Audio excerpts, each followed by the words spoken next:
ॐ आप्यायन्तु ममङ्गानि वाक्प्राणश्चक्षुश्रोत्रमथो बलमिन्द्रियाणि च सर्वं ब्रह्मोपनिषदं माहं ब्रह्म निराकुर्यां मा ब्रह्म निराकरोत् अनिराकरणमस्तु निराकरणं मे अस्तु तथात्मनिर्तेयः उपनिषस्तु धर्मास्ते मयि सन्तु ते मयि सन्तु। शांति शांति शांति। ओम वसुदेवसुतं देवं कंसचाणूरमर्दनं देवकी परमानन्दं कृष्णं वन्दे जगद्गुरुं। सत्संग प्रेमी धर्म प्राण सज्जनों, गीता का 17वां अध्याय का अनुशीलन चल रहा है और सतगुण रजोगुण तमोगुण के हिसाब से हमारा स्वभाव बनता है और हमारे स्वभाव के अनुसार सारे कर्म होते हैं। तो उसमें आप अभी कल सुन रहे थे तप के बारे में।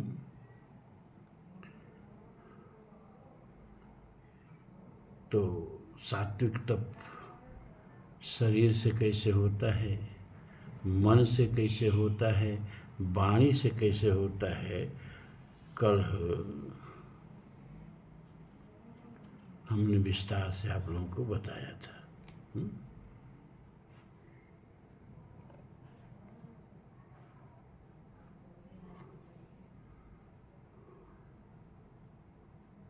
हमें लग रहा है कि 17वां श्लोक तक हो गया था।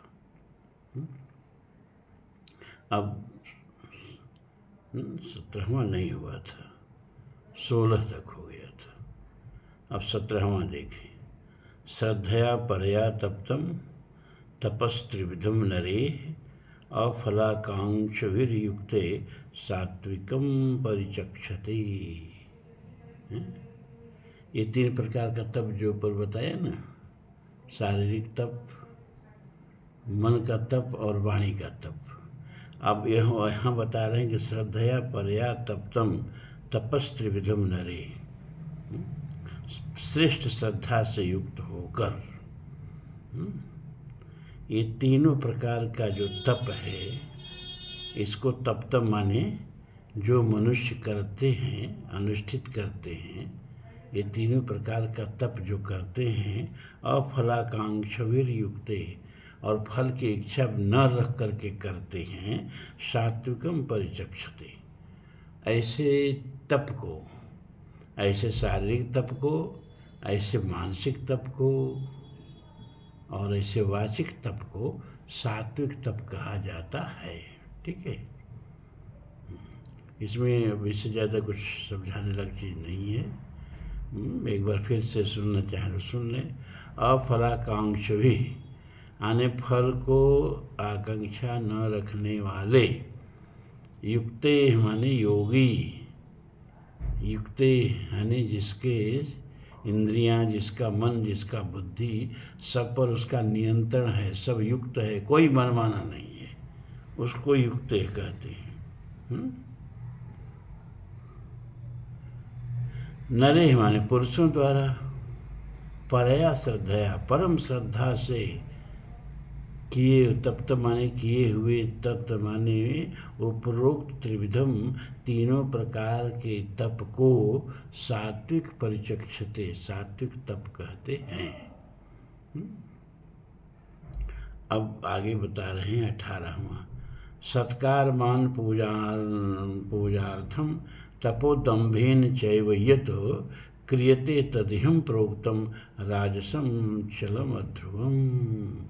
सत्कार मान पूजार्थम तपोदम्भेन चैव यत्, सत्कार पंचाग्नि क्यों तापते हैं लोग गर्मी में? वो हरिद्वार में जो कुंभ लगता है वो मार्च में खूब गर्मी में, और वहाँ देखो तो चारों तरफ धोनी रमाए, कोई बीच में बैठे निगोटा पहन के, क्यों?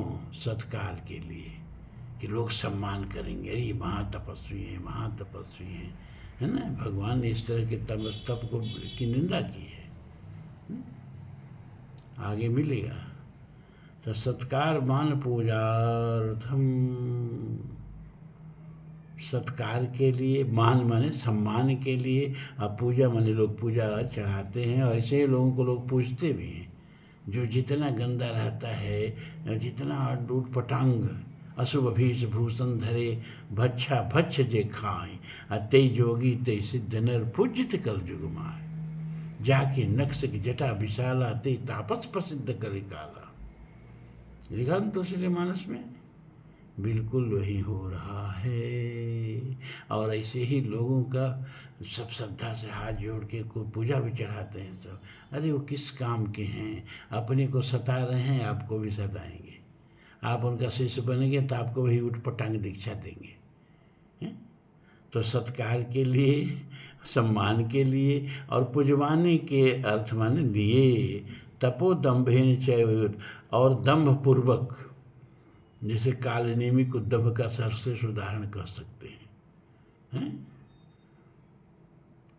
दम्भ में कितनी शक्ति होती है कि जब हनुमान जी सीता जी का पता लगाने के लिए जा रहे थे तो कोई टाइम बाउंड नहीं था, कितने समय के भीतर सीता जी का पता नहीं लगाएंगे तो पता ही नहीं चलेगा, हैं। तो मैनाक पर्वत जो है वह समुद्र के बीच से उठ खड़ा हुआ और कहा थोड़ा मेरे पर विश्राम कर लें, मेरे सिंगों पर मधुर मधुर फल लगे हैं, इनको थोड़ा सा खा के थकान मिटा लें तो आगे बढ़े।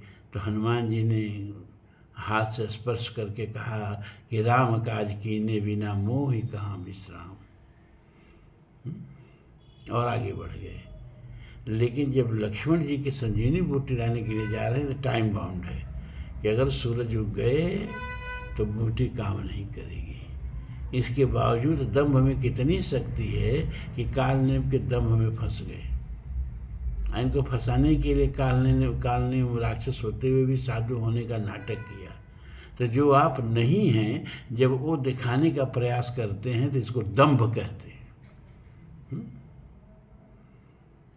दम्भेन च एव यत्, यानी सत्कार के लिए, मान के लिए, पुजवाने के लिए, और दम्भ माने ढोंग करके जो तप करते हैं। क्रियते तदहितम प्रोक्तम राजसम चलम अध्रुवम, तो इस तरह के किए गए तप को प्रोक्तम माने कहते हैं राजस तप। कौन तप कहते हैं? राजस तप। इस तरह का तप जो है वह, उसका फल बड़ा ही चंचल और अनिश्चित होता है। उसका कोई अस्थायी फल नहीं मिलता है। क्षणिक फल जरूर मिल जाता है, क्षणिक सम्मान जरूर मिल जाता है, लेकिन उघरे अंत न हो ही निबाहु, काल नीम जीव रावण राम। ऐसे ही तप करने वाले, ऐसे ही नाटक करने वाले आज जेल के शिक्षकों के पीछे बंद हैं।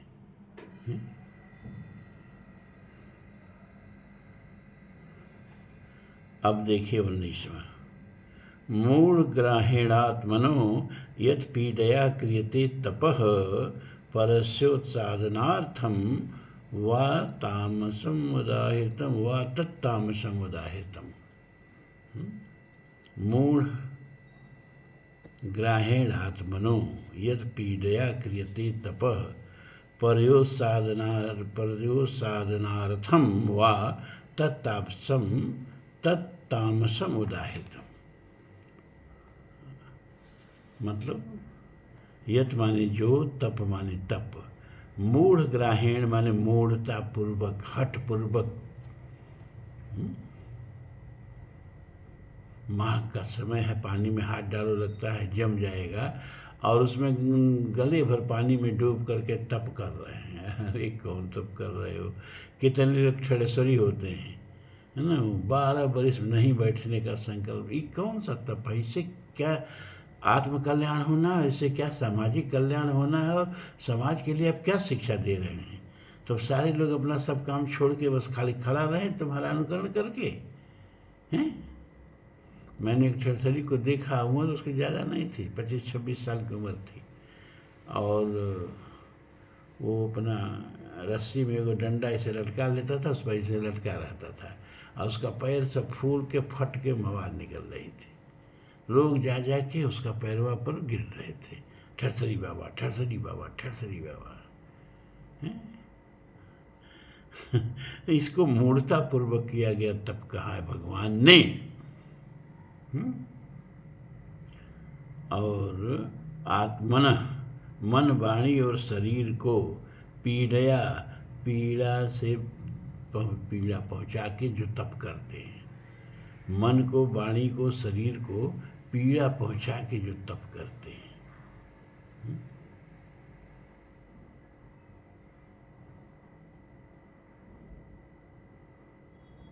गर्मी का दिन है, प्यास लगी है, पानी नहीं पिएंगे, मर जाएंगे, पानी नहीं पिएंगे। शरीर का अंग अंग जल मांग रहा है? भगवान कहते हैं कि शरीर के अंग अंग में देवताओं का वास है, और मैं भी माँ चैवांत शरीरस्थ, मैं भी इसी शरीर में बैठा हूँ। लेकिन सारे देवताओं के साथ साथ मेरा भी पीड़ा मुझको भी पीड़ित कर डालते हैं, मुझको भी पीड़ा पहुँचाते हैं। तो भगवान ने बड़ी निर्दयता से कह दिया क्या कि उसको राक्षस समझो, ऐसे लोगों को असुर समझो।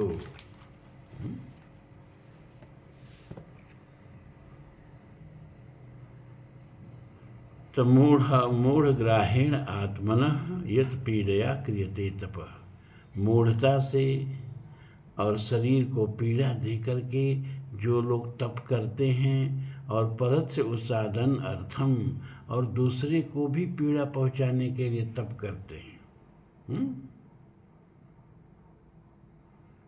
कितने लोग जो तांत्रिक हैं, क्या हैं, वो दूसरे को भी पीड़ा पहुंचाने के लिए तरह तरह का अनुष्ठान करते हैं। दूसरे को भी पीड़ा पहुंचाने के लिए तप करते हैं, है ना। इस तरह के तप को तामस तप कहा गया है, तामसिक तप कहा गया है, एकदम निकृष्ट तप कहा गया है।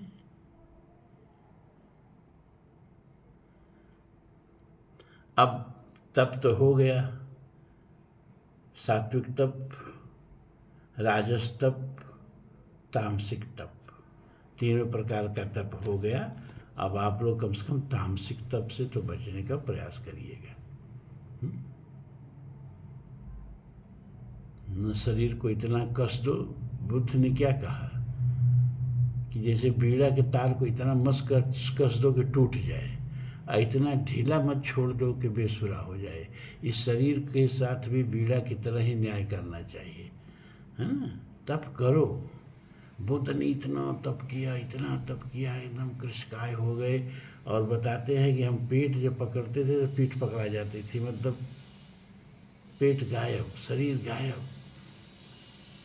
त्वचा पर हाथ फेरते थे, त्वचा झुर्री सब निकल के बाहर त्वचा आने लगती थी, है ना। तो बुद्ध ने कहा ये हमारी मूर्खता थी। बाद में हमें ज्ञान हुआ। क्या ज्ञान हुआ कि शरीर को इतना मत कस दो और इतना ढीला भी मत छोड़ दो, बीड़ा के तार की तरह ऐसा रखो कि इससे सुर बजता रहे, संगीत बजता रहे, है ना। इसी बुद्ध के मार्ग को मध्यम प्रतिपद मार्ग कहा गया है। मध्यम, ना अति इधर ना अति उधर, एकदम मध्य में। ना शरीर में भोग विलास हो और ना शरीर में कष्ट हो। इस तरह का कष्टदायक आदत भी मत डाल लो, मध्यम प्रतिपद मार्ग से चलो। इसी को भगवान ने गीता में भी कहा, युक्ताहार विहारस्य युक्त चेष्टस्य कर्मसु युक्त सपनावबोधस्य योगो भवति दुःखः। युक्त आहार विहार, आहार भी युक्त हो। ऐसा नहीं कि आज नहीं खाएंगे कल पूरा उसका कसर निकाल देंगे। युक्त हो, बधा हुआ हो, नियमित हो, और रोज के लिए नियमित हो। विहार भी नियमित हो, हैं। ये विहार शब्द उतना बुरा नहीं है अगर संयमित और संतुलित और सात्विक हो तो। तो युक्ताहार विहारस्य युक्त चेष्टस्य कर्मसु, और युक्त कर्म हो, युक्त चेष्टाएं हो, सब कुछ युक्त माने बधा हुआ हो, नियमित हो, श्रृंखल ना हो, असीमित ना हो, अनियमित ना हो, इसी को योग कहा भगवान ने। तो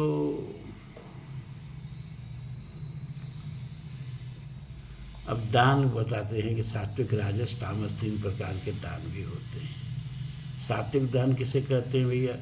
दातव्यमिति यद दानम दीयते अनुपकारिणे देशे काले च पात्रे च तद्दानम सात्विकम स्मृतम। दातव्यम इति यद दानम, दातव्यम इति देना ही कर्तव्य है, यह सोच करके जो दान देते हैं। प्रगट 4 पद धर्म के कलिमह एक प्रधान, इन कीन विज दीने दान करे कल्याण। धर्म के जो 4 चरण हैं उसमें अब कलयुग में केवल एक ही चरण रह गया है, और वह क्या कि दान है। लेकिन यहाँ भगवान दान में शर्त लगा देते हैं। तो उसने कहा कि इन कीन विज दीने, जैसे भी वो दान करो, क्योंकि वो जानते थे कलयुग में ऐसे निष्ठ होंगे सब कि दान करेंगे ही नहीं। तो ये दातव्यम इत देना ही कर्तव्य है। यत दानम, यत माने जो, दान माने दान, दियते अनुपकारिणे, अनुपकारिणे माने बदले में उपकार मिलेगा, इस दान के बदले में हमको कुछ प्राप्त होगा, जो इस बात को बिना विचार में लाए हुए और देना ही कर्तव्य है, यह सोच करके जो दान देते हैं। और किसको देते हैं? देशे काले च पात्रे च, देश काल और पात्र का विचार करके दान देते हैं। उस दान को सात्विक स्मृतम कहा है, उस दान को सात्विक दान कहा है। देश क्या है? अरे अगर तीर्थ में जाके दान करते हो तो सहस्र गुना हो जाता है उसका फल है। तीर्थ में गए, कुरुक्षेत्र में गए, चारों धाम में गए, और वहाँ पंडों को, पुजारियों को, ब्राह्मण को दान दिए। पात्र, इसको पात्र कहा। किसको पात्र कहा? कि जिसके पास आध्यात्मिक शक्ति हो, जिससे आपको आध्यात्मिक ज्ञान मिल रहा हो, वह सबसे बड़ा सुपात्र है। क्योंकि भूखे को दान देंगे, भूख मिट जाएगी, फिर भूख लग जाएगी, और फिर वह किसी दूसरे के सामने हाथ फैलाएगा, और पूरी ज़िंदगी हाथ फैलाए बीत जाएगी है। और जिसे दान न मिला है।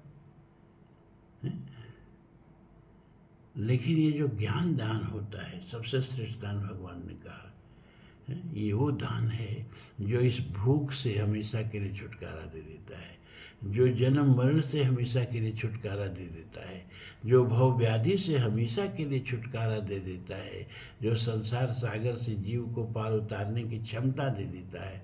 ददाम बुद्ध योगम तम, उसको बुद्ध योग दे देता है। एन माम पयांधते, जिससे वो परमात्मा को प्राप्त कर लेता है। ऐसे व्यक्ति को दान देना ये शास्त्रों में बताया गया है। क्योंकि अगर ऐसे व्यक्ति को दान नहीं दोगे और वो भी रोजी रोटी से जूझने लगेगा, दैनिक आवश्यकताओं से जूझने लगेगा, तो दैनिक आवश्यकताओं को जुटाने के लिए उसको समय देना पड़ेगा कि नहीं देना पड़ेगा। तो जब समय देना पड़ेगा तो उसको स्वाध्याय के लिए कहाँ से समय मिलेगा, उसको वेद पठन के लिए, गीता पढ़ने के लिए, रामायण पढ़ने के लिए कहाँ से समय मिलेगा। और श्रम करने की भी एक क्षमता होती है। तो इस स्वाध्याय में भी थकान होती है। तो जब काम करते करते, रोटी जुटाते जुटाते, रोटी कपड़ा और मकान की व्यवस्था करते करते वो थक जाएगा, तो उसके पास फिर इतनी ताकत रहेगी कि वो स्वाध्याय कर सके। तो क्या होगा कि समाज आध्यात्मिक ज्ञान से वंचित हो जाएगा। इसीलिए ब्राह्मणों को दान देने की व्यवस्था कही गई थी। क्यों? क्योंकि आशा की गई थी कि ब्रह्म जानाति ब्राह्मण, जो ब्रह्म का मतलब यहाँ वेद से है, यहाँ ब्रह्म का मतलब परमात्मा से नहीं हैं कि अब सब ब्राह्मण का ऐसी स्केल पर निरादर करो कि ब्रह्म जानाति ब्राह्मणम, क्या ब्रह्म को जानते हो? ब्रह्म माने वेद भी होता है, अब ब्रह्म माने प्रकृति भी होता है। मम योनि महद ब्रह्म, यहाँ ब्रह्म माने प्रकृति हो गया। गीता में ही 3 अर्थ में उपयोग किया गया है ब्रह्म शब्द का। तो ब्रह्म जानाति ब्राह्मण का मतलब जो वेद को जाने वो ब्राह्मण है, और जो वेद को जानेगा तो परमात्मा के निकट तो हो ही जाएगा, है ना, क्योंकि ब्रह्म विद्या है। जैसे हर चीज़ में, जैसे देखो इंद्रियों का विशेषाधिकार है, जैसे दर्शन में दृष्टि किसका विशेषाधिकार है? दृष्टि, आँख का, है ना, इसमें किसी इंद्रिय का कोई हस्तक्षेप नहीं है। श्रवण में किसका विशेषाधिकार है? सुनने में किसका विशेषाधिकार है? श्रोत्र का, कान का। इसमें किसी दूसरे इंद्रिय का हस्तक्षेप नहीं है। रसना में किसका विशेषाधिकार है? जिह्वा का। इसमें किसी दूसरे इंद्रिय का विशेष हस्तक्षेप नहीं है। इसी तरह से ब्रह्म ज्ञान के बोध में श्रुति का विशेषाधिकार है, वेद का विशेषाधिकार है, और इसमें किसी विद्या का कोई हस्तक्षेप नहीं है। तो जो वेद जानता है और वेद का आपको दर्शन कराता है ना, उसको दान देने के लिए धर्मशास्त्र में उसे वह सबसे सुपात्र है आपके दान के लिए। तो देशे च काले च पात्रे च, इसको विचार करके जो दान दिया जाता है तो उस दान को कहते हैं सात्विक दान। हमारे वेद में भी तैत्तिरीय उपनिषद में कहा गया कि कैसे दान देना चाहिए। श्रद्धया देयम, अश्रद्धया देयम, श्रिया देयम, ह्रिया देयम, भिया देयम, संविदा देयम। वेद मंत्र पढ़ रहा हूँ मैं। श्रद्धा से देना भाई, अश्रद्धा से मत देना, मल की मत देना। अश्रद्धा से दिया हुआ दान फलित नहीं होता है। जितना श्रद्धा हो, जितनी शक्ति हो उतना ही देना। शक्ति से ज़्यादा दोगे तो फिर अश्रद्धा हो जाएगी, ये भी बता दे रहा हूँ। तो श्रद्धया देयम, अश्रद्धया अदेयम, और अश्रद्धा से नहीं देना, ये वेद कह रहा है। श्रद्धा से देना, अश्रद्धा से मत देना। श्रिया देयम, प्रेम से देना। ह्रिया देयम, तरी लज्जा से देना। लज्जा से देने का मतलब क्या? रहीम का नाम आप लोग सुने होंगे। तो रहीम बड़ा दानी थे, इसमें कोई दो राय नहीं है, बहुत दानी थे।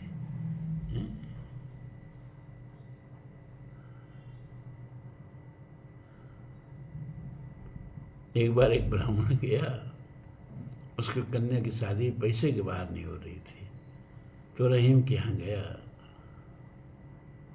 नहीं तुलसी के यहाँ गया, तुलसीदास जी के यहाँ गया। तुलसीदास जी ने कहा भैया हमको सुबह को भोजन है तो शाम को कोई देता है तो भोजन करते हैं, फिर सुबह कोई देता है तो भोजन करते हैं। ये अलग की बात है कि भोजन मिल जाता है। ते तुलसी तब राम बिन मिले न चुटकी चून, अब रघुवीर कृपालु हैं लुचई दोनों जून। दोनों जून लोग लुचई कचौड़ी जिलेबी पहुंचा देते हैं, लेकिन इसके अलावा मेरी कोई औकात नहीं है। लेकिन उन्होंने एक लाइन लिख करके उस ब्राह्मण देवता को दे दिया और कहा आप जाओ रहीम के यहाँ, अब्दुल रहीम खान खाना अकबर के नवरत्नों में से एक नवरत्न है, उनको एक कागज़ दे देना। तो क्या लिखा था वाक्य उन्होंने, तुलसी ने? सुरतीय नरतीय नागतीय सब चाहत अस कोय, इतना लिख करके उस ब्राह्मण को दे दिया और कहा ले जाके रहीम खान खाना को दे देना, तो हो सकता है तुम्हारी कुछ सहायता करें। तो ले जाके अब्दुल रहीम खान खाना को दिया। तो जब रहीम खान खाना ने पढ़ा सुरतीय नरतीय नागतीय, देवताओं की स्त्रियां, नागों की स्त्रियां, मनुष्यों की स्त्रियां, सब चाहत अस कोय, सबकी इच्छा है क्या? तो नीचे लिख दिया रहीम ने, गोद लिए हुलसी फिरे तुलसी सोचत होए। उनके गर्भ में जब बच्चा आता है तो इस हुलास से फिरती रहती है, मनौती मानती रहती है, मंदिर मंदिर जाती रहती हैं, क्या कि तुलसी की तरह ही मेरा भी संतान हो, गोद लिए हुलसी फिरे। और हुलसी तुलसी के माता का नाम भी था, गोद लिए हुलसी फिरें तुलसी सो सुत हो। और इसके बाद रहीम खान खाना ने उस दोनों दोहा को मिला के जितने अक्षर थे उतने 1000 सोने की असरफियाँ उस ब्राह्मण देवता को दी। लेकिन जब वो दान देते थे तो नेत्र नीचे रहते थे, नेत्र नीचे कर लेते थे। तो एक बार किसी ने पूछा कि जब आप दान देते हैं तो नेत्र झुका के क्यों देते हैं? तो रहीम ने बहुत सुंदर बात कही कि देनहार कोई और है, अरे देत रहत दिन रहन, लोग भरम मुझ पर करें ताते नीचे नैन। अरे मैं क्या दूँ, मेरी क्या सामर्थ्य है, देने वाला तो कोई और है, ऊपर वाला है, वह सामर्थ्य है, वो देता है तो मैं दान देता हूँ। लेकिन लोग समझते हैं कि मैं दान दे रहा हूँ, जबकि परमात्मा दान दे रहा है। तो लोग भरम मुझ पे करें, इसलिए हमारे शर्म के हमारे नेत्र झुक जाते हैं। हरिया देयम, घमंड से मत देना, क्योंकि देने की सामर्थ्य परमात्मा ने दिया है, तब आप दे रहे हो। अरे अब परमात्मा को धन्यवाद दो कि प्रभु आपने हमें इस लायक बनाया कि अपनी आवश्यकता के बाद हम दूसरे को भी 2 पैसा दे सकते हैं। हरिया देयम, हरिया माने लज्जा, लज्जा से देयम, भिया देयम, डर के दो। डर के किस लिए?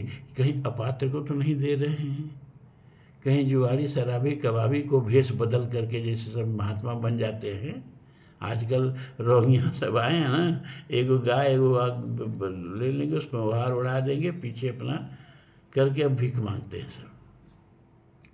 ऐसों को दान देना जो आपके दान को ले जाके उसका शराब पी ले, जुआ खेल ले, बुरे काम करे, हथियार कट्टा खरीद ले, तो उसके पाप के भागी आप भी होते हैं। तो भिया देयम, इस डर से दान देना, ये भाई कहीं कुपात्र को दान न दे दें। और संविदा देयम, प्रेम पूर्वक दान देना चाहिए।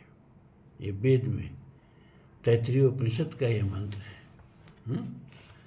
तो दातव्यम इति, देना ही कर्तव्य है, यह समझ करके और बदले में किसी प्रकार के उपकार की आशा न करके और देश और काल और पात्र का विचार करके जो दान देते हैं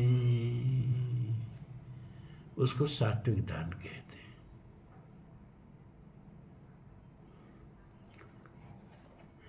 अयत् प्रत्युपकारार्थं फलम् उद्दिश्य वा पुनः दीयते च परिक्लिष्टं तद्दानं राजसं स्मृतम्। यत् माने जो, प्रत्युपकारार्थम बदले में कुछ मिलेगा, नहीं कुछ मिलेगा ओटे मिलेगा। हम देखे तो वो जाड़ा में कुछ नेता जी लोग, कुछ अब जिनको जिला परिषद का सदस्य के लिए उठना है, मेयर के लिए उठना है, ये वो सब कंबल ले लेके 150-200, उससे कंबल से ज़्यादा चाहते भी नहीं है, और गरीबों को खूब बांटते हैं। क्यों बांटते हैं? इसलिए नहीं कि उनकी ठंडक दूर हो जाए, इसलिए कि बदले में उनको वोट लेना है। तो प्रत्युपकारार्थम, बदले में कुछ चाहिए, इस उद्देश्य से जो दान देते हैं। फलम उद्देश्य वा पुनः, या कोई फल की आकांक्षा रख कर के दान देते हैं, कुछ नहीं तो पुण्य होगा, वैकुंठ जाएंगे, इस उद्देश्य से दान देते हैं। कबीर ने बड़ा सुंदर लिखा कि चोरी करे निहाय की, निहाय कहते हैं लोहा का वो बड़ा सा पिंड होता है लोहारों के पास, जिस पर रख करके खुरपी और वगैरह सब पीटते हैं, उसको निहाय कहते हैं। लोहे का होता है चौकोर सा। तो चोरी करे निहाय की, करे सुई का दान, छत पर चढ़ के देख रहा आवत हुई बीमार। तो फल मुद्देश्य वा पुनः, फलाकांक्षा को ध्यान में रख के जो दान देता है, और परिक्लिष्टम, देते समय मन में कष्ट भी होता है, अरे देना पड़ रहा है, बिना दिए तो काम नहीं चलेगा, इसीलिए देना पड़ रहा है। अब 1500 कंबल बांटना पड़ रहा है, काहे कि भाई वोट लेना है, लेकिन और पीड़ा भी हो रही है कि अगर वोट नहीं दिए सब तो सब व्यर्थ चला जाएगा। तद परिक्लिष्टम, देते समय कष्ट से दान दिया जा रहा हो, तद दानम राजसम स्मृतम, उस दान को राजस दान कहते हैं।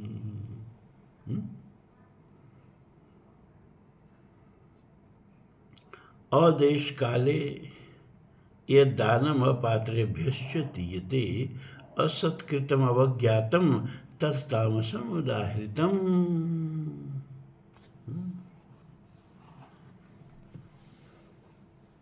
कबीर ने कहा लोग गुरु को देते हैं दान।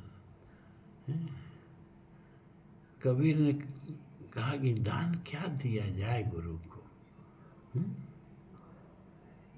राम नाम के पटतरे देवे को कछ न आए, अरे काले गुर संतोषिए हौस रही मन माए।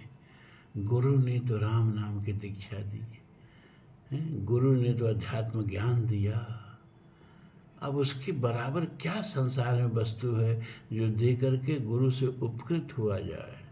तो गुरु को कुछ देने का होश मन में ही रह गया, क्योंकि कोई ऐसी चीज़ नहीं लग रही है जो गुरु के प्रत्युपकार में गुरु को दान के रूप में दिया जाए। अच्छा चलिए, अदेश काले यद दानम अपात्रेभ्यश्च दीयते, न देश का विचार, न काल का विचार, न पात्र का विचार, ये तीनों के विचार शून्य होकर के जो दान दिया जाता है, असत्कृतम अवज्ञातम, और जो असत्कार पूर्वक और अवज्ञा पूर्वक दिया जाता है ना, ये इतना मोटे हो गए और भीख मांग रहे हो, चलो इस तरह से 2 पैसा उसके पास फेंक दिया, तत् तामसम उदाहितम, इस तरह के दान को तामस दान कहते हैं। और समय तो हो गया आपका कल के लिए। अरे भाई, जो आप लोग के हाथ में पुस्तक है और 2 लाइन में जो अर्थ दे दिया है, अगर उतना ही मैं बताऊं तो फिर घर ही पढ़ लें, तो फिर मेरे प्रवचन की ज़रूरत क्या है? इसलिए 3-4 श्लोक से ज़्यादा हो नहीं पाता है, चिंता मत करें। करीब हमें लग रहा है कि 300 एपिसोड के आसपास होने जा रहा है, और पूरी गीता समाप्त होते होते 365 एपिसोड पूरा हो जाएगा, क्योंकि 18वां अध्याय में 78 श्लोक है। अभी तो 17वें चल रहा है ना, तो जब 365 हो जाएंगे तो रोज़ एक दिन के लिए एक प्रवचन साल भर के लिए आपको हो जाएगा गीता का। इसके बाद शुरू करेंगे उपनिषद, क्योंकि 12 उपनिषदों पर तो आप लोगों को सुनाना ही है। कठोपनिषद वगैरह शायद सुना दिए हैं, ईशावास्य उपनिषद भी शायद हो गया है ना। ये 12 उपनिषदों को भी सुन लीजिए। ब्रह्म विद्या में अघाना नहीं चाहिए। राम कथा जो सुनत अघाही, रस विशेष जानत नहीं। इसलिए जब पूरी राम कथा सुना के, राम कथा का मतलब ब्रह्म ज्ञान, वो किस्सा कहानी वो गाना नहीं जो बैठ के लोग गा रहे हैं, भणिती का हद कर दिए, तो वो सब नहीं। तो जब राम कथा समाप्त करने लगे शिव जी, तो पार्वती ने क्या कहा कि नाथ तमानन शशि स्रवत कथा सुधा रघुवीर, श्रवण पुटन कर श्रवण पुटन मम पान कर, नहीं अघात मति धीर। इस भाव से ये ब्रह्म विद्या सुननी चाहिए। तो ओम पूर्णमदः पूर्णमिदं पूर्णात् पूर्णमुदच्यते पूर्णस्य पूर्णमादाय पूर्णमेवावशिष्यते। सर्वे भवन्तु सुखिनः, सर्वे सन्तु निरामयाः, सर्वे भद्राणि पश्यन्तु, मा कश्चित् दुःखभाग् भवेत्। असतो मा सद्गमय तमसो मा ज्योतिर्गमय मृत्योर्मा अमृतं गमय। ओम शांति शांति शांति। धर्म की जय हो, अधर्म का नाश हो, प्राणियों में सद्भावना हो, विश्व का कल्याण हो। ओम हर हर